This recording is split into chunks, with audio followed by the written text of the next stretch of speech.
नमस्कार. उत्तर सोलापूर तालुक्यातील कारंब्याजवळ भीषण अपघात. डंपरच्या धडकेत शेतकऱ्याचा जागीच मृत्यू, एक जण गंभीर जखमी. मुनाळे शाळा परिसरात झाली दुर्घटना.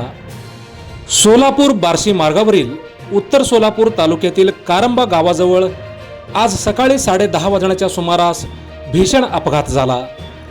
शेताकडे जाणाऱ्या ॲक्टिवा दुचाकीला पाठीमागून भरधाव डंपरने जोरदार धडक दिल्याने धोंडप्पा गुरप्पा जोडमुटे यांचा जागीच मृत्यू झाला, तर मल्लीनाथ हिप्परगी हे गंभीर जखमी झाले.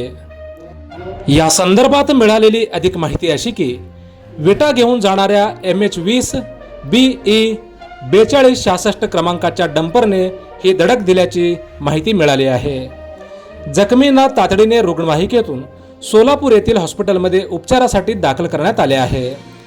अपघाताचे वृत्त समजताच कारंबा व परिसरातील ग्रामस्थ मोठ्या संख्येने रस्त्यावर उतरले. वारंवार होणाऱ्या अपघातामुळे संतप्त झालेल्या जमावाने अपघातग्रस्त डंपर जागेवरच पेटवून दिला. डंपरने पेट घेतल्याने सोलापूर बार्शी महामार्गावर काही काळ प्रचंड तणाव निर्माण झाला होता.